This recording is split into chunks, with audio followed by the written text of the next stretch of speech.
Some of you may or may not be familiar with who this person is, but in case you don't know, this is Kimberly Nicole Foster, or at least a tweet that she put out recently, and it was on April 2nd, 2023, and I'm recording this on April 4th, 2023.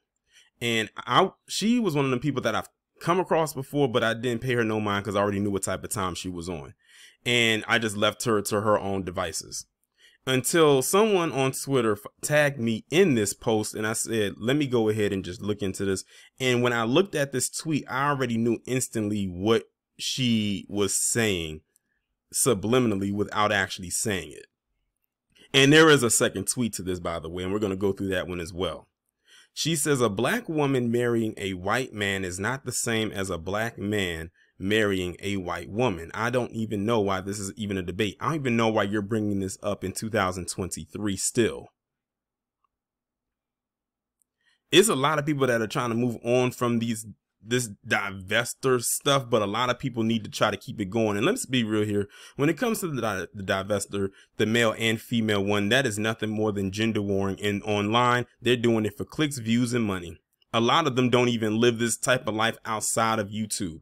Or, you know, some of them actually end up getting with the same people that they talk trash about. And it's like, we know you're doing it for a check. We know you're doing it so you can get people to come to your page or whatever the case may be. Now, as you can see, she has a blue check. Now, I believe that she does have a very significant following on YouTube. So it could be a thing of she probably didn't even pay for this blue check. She probably already had it. I really don't care whether or not she had it. It is what it is. But she actually thought she was hitting on something there. I mean, as you can see, she had a lot of reception from it. I mean, look at all the tweets, quoted tweets, likes, and bookmarks that she got. I bookmarked it for the fact because I wanted to keep in mind that I was making a video about this and it wouldn't get lost because I definitely don't follow her. And with all the tweets I get every single day, this could have easily got buried. So I had to bookmark it. So she started off saying this, but it wasn't until the second tweet that I really noticed what she was trying to say without saying it. And it's right here. And this was on April 3rd. So I don't know if this was late on the 2nd going into the 3rd, and that's how it went. But this tweet right here, where she said, this is still not a debate. If every unmarried black woman in the U.S. got with every unmarried black man, there would still be millions of unmarried black women. It's math. Again, she is doing a lot of stuff where she doesn't pull any type of stats out or anything. She's just putting stuff out there and throwing things to the wall to see what sticks. But it was this tweet right here in particular that let me know how to dissect this whole diatribe with just a couple of words. And I'm going to actually read to you what I replied to the person who tagged me in this post, what I said. I said, this is her way of saying, massa, please marry this leftover before I become a cat lady. I'll add on to that, before not only become a cat lady, but before I become old, extinct, or expired. That's literally what she's doing. It's almost like she's sending out a dog whistle or a signal to any man to come and scoop her up. Now, I'm going to just give this disclaimer. I don't know what her marital status is like. I don't know if she's in a relationship or not, but I always thought it was very interesting that you have women who talk like this online and they're in a whole relationship. Because my thing is this, if you're in a relationship, why are you talking like this online? Because you sound like a bitter single woman. Like, what do you like? But again, going back to my original point, clicks, views, subscriber count increase, traction to your channel, and of course, the money is going to make anyone say anything. This reminds me of when people put out random stats that aren't even true when it comes about black people. Remember, I had to go in on that Kenny Zoo person again because he threw stuff out there about black people when it came to, what was it? Welfare or something like that. And black people got in his ass, and rightfully so. And when I went back to retrieve the tweet in which he said what he said, he had deleted it because he knew he was lying. And then I easily pulled up a stat that said that white people were the ones that got the most welfare. Because I think he tried to say that 47% of welfare recipients were black people. When black people were number 2 and they were at 26%. White people were at number 1 at 37%. There was no 47 present. She's literally doing the same thing. And you know what? for those who have never been to her channel, I'll save you the trouble. These 2 tweets that I'm highlighting right here is pretty much telling you all you need to know about her channel. That tells you right there. Now, when it comes to the divestors, you know you have your usual suspects. I don't have to give their names, but she often gets left out of the conversation because I believe she has a mix of different things going on over her channel, but this is the type of stuff right here that really helped her gain a following. So she kind of mixes it up a little bit, or sometimes she'll bring it back to the divesting point while mixing it in there. It kind of throws people off, but this is really what she talks about on her channel a lot. And the crazy thing about it is, when I look through some of the quoted tweets, which I'm not going to go through, y'all just going to have to take my word on it. A lot of people were like quote tweeting it and posting up clips from like WrestleMania or different other things, or even stuff about Angel Reese, basically saying, we don't care. We don't care about this stuff. We really do not care. And you know what's so sad? She's in that crowd where, you know, when the divestors was really at their peak and was calling black women pick-me's and mammies for wanting to be with black men, wanting to start families with black men, wanting to marry black men. And this could have been a good black man. It didn't have to be the quote-unquote Pookie and Ray Ray. It's just that he was black.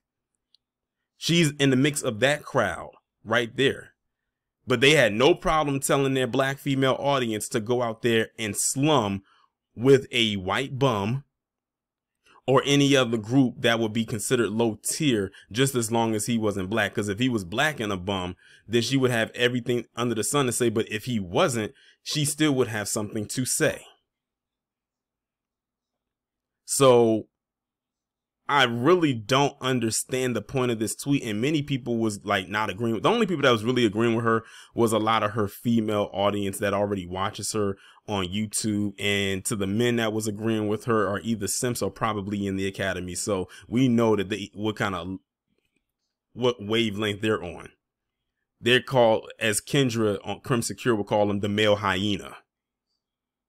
And they are fine with being that. In case y'all didn't know, in the hyena realm, the female is the leader. The hyena clan is very matriarchal. And I had heard somewhere that, you know, the male hyena might have all this testosterone and may be mightier and powerful than the female, but he's still not sitting on the throne of the leader of the pack. The female hyena is. She is just that, and that's exactly where she prefers to be. And the male hyena that backs her up knows his position as well, which is beneath her. That's why a lot of these divestors like what the position that they're in, because they can feel like they're empowered and in a position to be on top. But yeah, this, again, I don't watch, like I said, I don't watch this woman's content. I've been aware of it, but it's not something, of course, that I would go and watch just because, even on a day where I'm or at a time when I'm bored. It's just there. But like I said, what you saw within these 2 tweets right here, that's the basis of her content. In case y'all were unaware, I saved you the trouble of going over to her channel. And by the way, even though her name is Kimberly Nicole Foster, the name of her channel is called For Harriet. That's why it kind of threw me off when I first heard about her. I was like, oh, I thought her name was Harriet this whole time. But no, it's called Kimberly Nicole Foster. So I'm guessing that's, you know, that's another, I guess it's just a moniker. I don't know exactly what it means. And honestly, I don't care. Now, I don't know if she'll see this video. And even if she does, I don't care. It is what it is. She gained all this traction, but a lot of people was like, okay, whatever. They were either, this is the type of people you saw in the comments. Either they agree with her, disagree with her, or didn't care. And when you came across a tweet where someone didn't care or just disagree with you, she would turn very cold and very nasty. I'm not going to show you some of the stuff she was saying to some of the people in this comment section. Again, you'll just have to take my word for it. Unless you want to go over there yourself and look and see, I would say don't engage. Just like how they say window shop, just look and swipe up and down, and you'll see exactly what I'm talking about. Now, I was looking for a picture to use for the thumbnail for Kimberly Nicole Foster, and I came across this picture on the top row. I think it was the top of the second row into Google. And when I saw the hearts around it, I said, this clearly can't be a relative or just a friend. This is her boyfriend.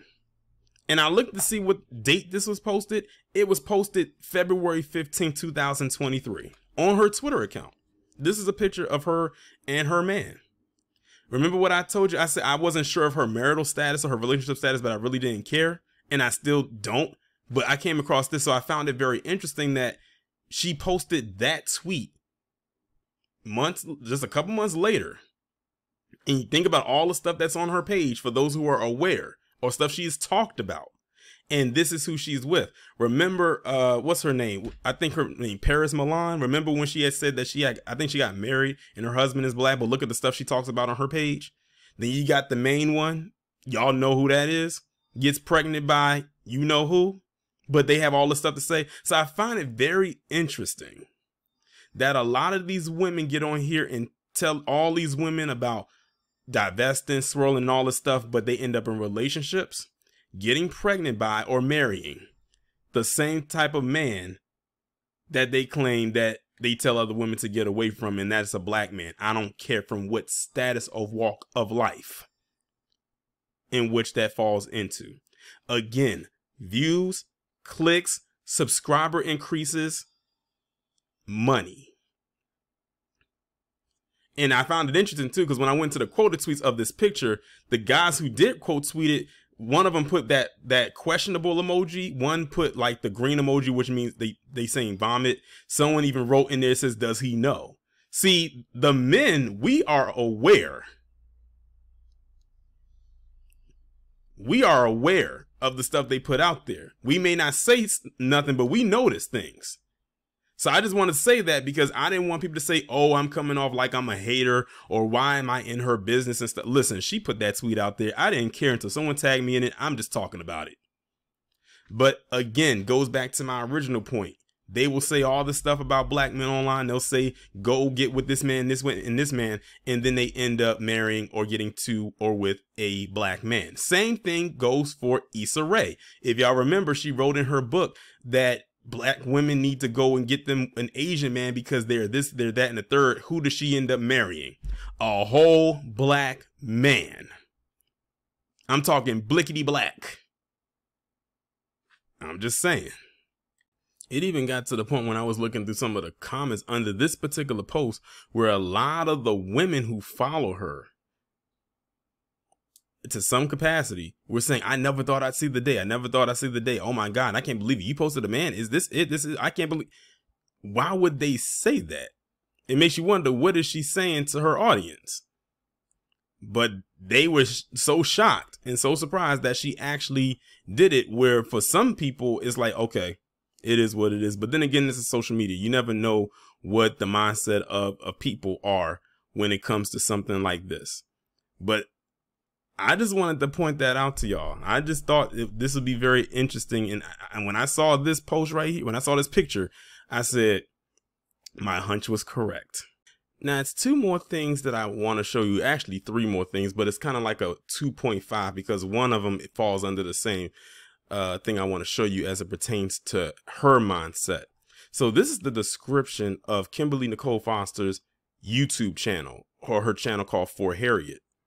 It says, For Harriet is a black feminist community open to all, but centering the needs and experiences of black women that features creative work meant to move critical conversations forward. She told you right there what her channel was for, the black feminist community, but she had to also make sure to say open to all, but centering the needs of black women. So when you think of the tweet that we went over, and you come back to this description, it makes sense. But I'm going to show you something else that makes even more sense when you see it in hindsight. This right here is the headline from her forharriet.com page. This is her blog site. I don't know if she still uses it, but this is her blog site.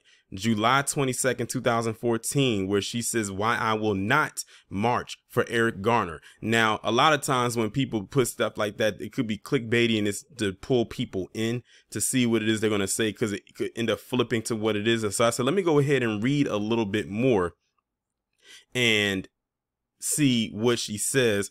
And then I scrolled down a little bit to this part right here.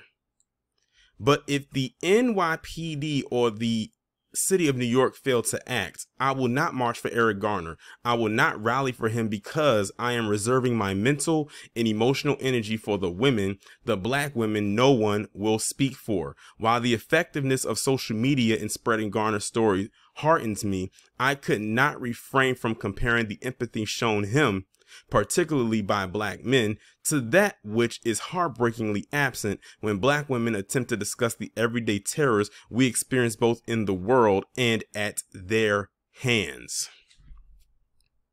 This was back in 2014, y'all. So when you put all of this together, you get her mindset and you see why she ended up in the Blakaren Hall of Shame.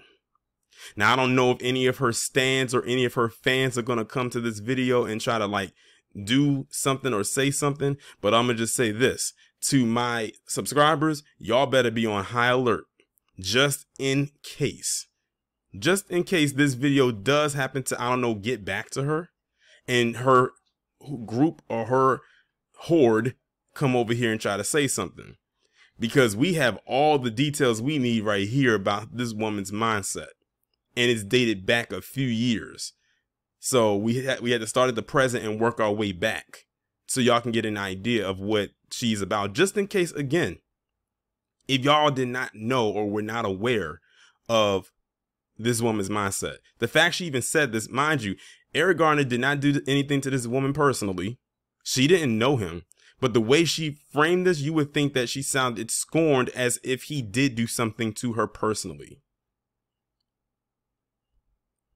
And she found a way to make it and put it back on the black men when she says at their hands. We know who she was referring to when she said there.